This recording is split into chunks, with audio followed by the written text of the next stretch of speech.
And to finish off our noon window, we got another elimination game. This one not in the Big Ten. We got SMU, who's 5-2, traveling to Wake Forest, who's 4-2. SMU favored by 3 points on the CW. Kevin Jennings gone 160 at 234, thrown for 1,948 yards, 17 touchdowns, 7 interceptions. TJ Harden's had 96 carries for 431 yards and 5 touchdowns on the ground. And Romello Brinson's had 34 catches for 502 yards and 3 touchdowns.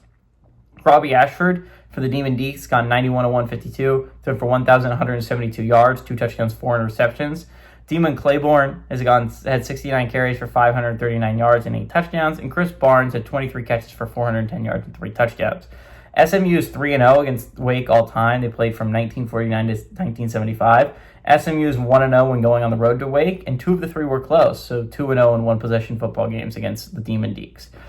Very interesting game here. Again, as I mentioned before, SMU is such a weird team because you look at a 2-loss squad and you imagine that is a team that has at least 1 or 2 conference losses, right? That's incorrect. They are undefeated in conference play, but they have 2 losses, which means your room for error is almost 0 if you're SMU. And again, you have very difficult games to go on that schedule. You still have a very difficult home game against Louisville. You still have a very difficult one on your schedule against Miami. I believe they play Cal, too. I don't know if that one's on the road or not. Those are not 3 gimmies. Obviously, Cal's the more gimme of the 3. But at Louisville and Miami, those are teams that are very much entrenched in that college football playoff picture. Those are teams that absolutely are talking about trying to get into that college football playoffs as an at-large. So SMU is going to realistically have to win out and get some really good teams. Not even mentioning going on the road against Wake this week, which is no gimme as well. Wake is another team that honestly their path to the playoffs isn't as insane as you would think, right? If they can find a way to win this game, there is a very reasonable hope to finish 10-2. Now, the problem for Wake now is that that's going to involve 2 conference losses, right? They lost to NC State and they lost to Georgia Tech, which means your only hope of getting in realistically is an at-large, which is going to be really hard for me to imagine the Demon Deacs being able to do. But I think it's very reasonable to think Wake could possibly end the season 10-2. Now, again, this is a big game. You got SMU coming to town. Obviously, if you lose this game, you're eliminated from playoff contention if you're the Demon Deacs. But outside of that, it's not impossible. They have a road trip against Virginia, and obviously that is the hardest game on the schedule. You circle that if you're the Demon Deacs. Going on the road and beating the Cavs is going to require a lot if you're a Demon Deacons fan.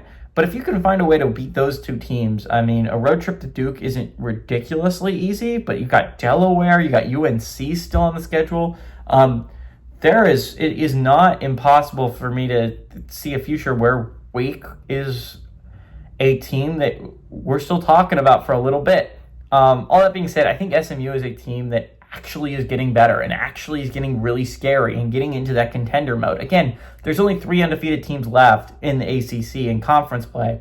One of them is Georgia Tech, obviously, because they're undefeated. Another is Virginia, that is a serious playoff contender. And then we have SMU, which is kind of just lingering and no one is paying any attention to.